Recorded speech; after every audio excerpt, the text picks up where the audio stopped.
Eh bien bonjour, bonsoir à toutes et à tous mes très chers amis, quel plaisir de vous retrouver aujourd'hui pour le troisième épisode des Chroniques du Tour. Alors un épisode un peu particulier vu que aujourd'hui je vais donc débriefer les 3 dernières étapes du Tour de France. J'ai été malheureusement absent pour débriefer les autres étapes. J'étais invité chez des amis donc je n'ai malheureusement pas pu tourner, mais on reprend le rythme et donc je vais débriefer là maintenant tout de suite les 3 étapes qui ont lieu lors de ce Tour de France et 3 étapes déjà historiques. Tout d'abord, avant de commencer, n'hésitez pas à lâcher un petit pouce bleu, commenter, partager. Voilà, ça fait toujours plaisir et on peut commencer la vidéo. Donc, on va revenir sur la troisième, la quatrième et la cinquième étape du Tour de France. Les 3 sont historiques, voilà, tout simplement. Les 3 sont historiques.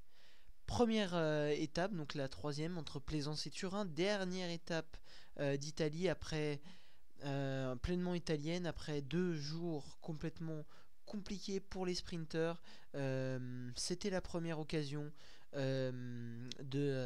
pour ces sprinteurs d'aller chercher une victoire d'étape et donc ça s'est plutôt bien passé. La plupart des sprinteurs étaient là, excepté le grand favori Jasper Philipsen, dans un scénario fou en fait dans le dernier kilomètre, vu que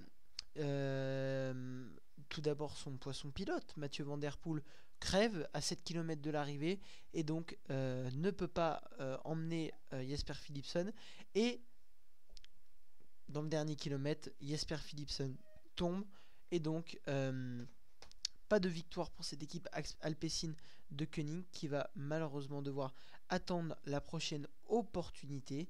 Et donc c'est à ce petit jeu là le sprinter Binyam Girmay, puissant Binyam Girmay, qui va résister et réussir à remporter la victoire d'étape devant Fernando Gaviria, qui lui aussi revient bien. Fernando Gaviria, donc franchement impressionnant. Et donc cette victoire est historique vu que Binyam Girmay devient le premier coureur africain noir à remporter une étape sur le Tour de France, vu qu'il y avait déjà eu Darrell Impey, le sud-africain, qui avait remporté une étape en 2019, mais cette fois-ci, premier coureur noir africain à remporter une étape sur le Tour de France. C'est tout simplement historique. En plus, il s'impose pas devant n'importe qui. Gaviria, Deli, Pedersen, Groenewegen, Baos, Jacobsen, Sam Bennett et Brian Cocard qui fait 10. Sauf que le lendemain, tout de suite, on se remet dans le bain avec une nouvelle étape de montagne. Alors, à noter, changement de leader du classement général, vu que c'était Richard Carapaz qui a bien fait le sprint et qui a donc récupéré le maillot jaune, mais pas pour longtemps, vu que grosse étape ce jour-là, avec le col du Galibier à emprunter, étape du Galibier entre distance de 140 km, étape entre Pinerolo et Valoir, et le grand favori Tadej Pogacar était présent.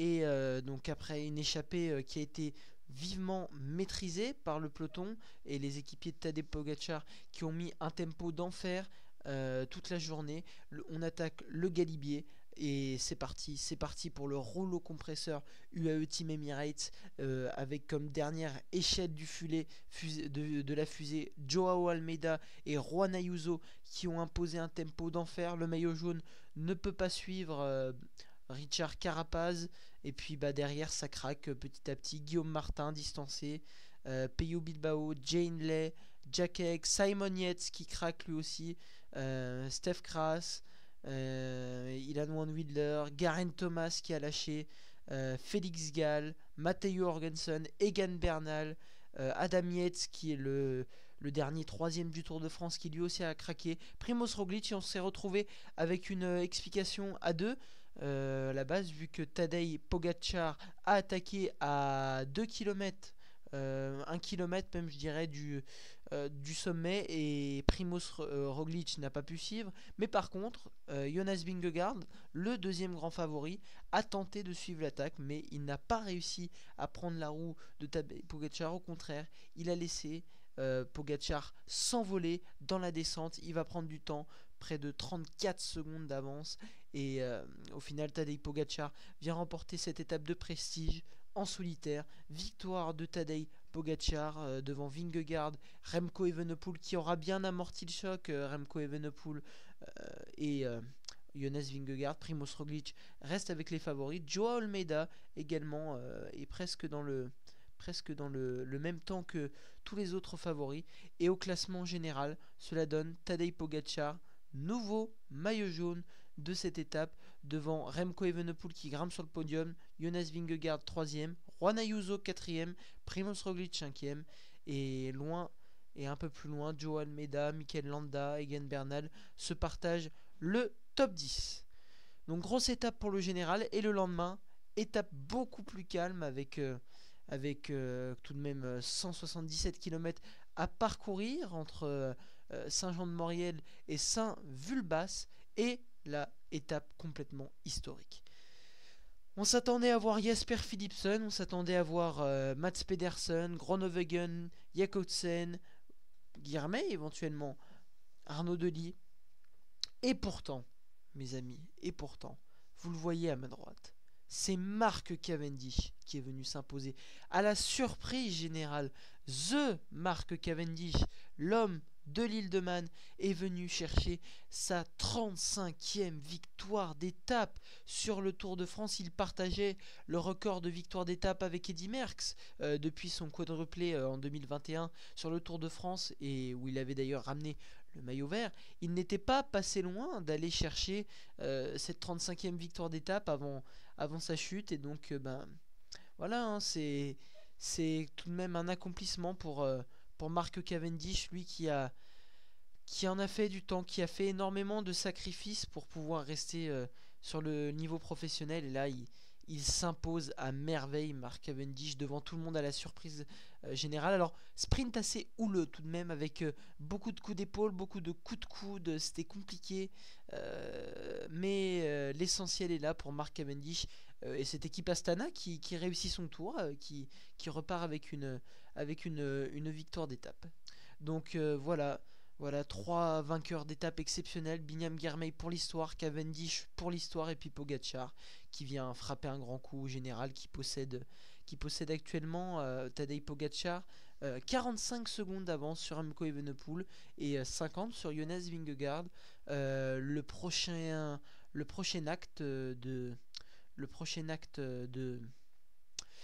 la bataille entre Pogacar, Vingegaard, Evenepoel et Roglic sera sur le contre-la-montre individuel de Nuit Saint-Georges et Grévé-Chambertin. On va faire rapidement un petit point classement sur les étapes, sur les différents classements. Donc Pogacar, je l'ai dit, est devant actuellement Remco Evenepoel et Vingegaard pour 50 secondes. Au maillot vert, c'est Binyam Girmay qui est devant avec 102 points.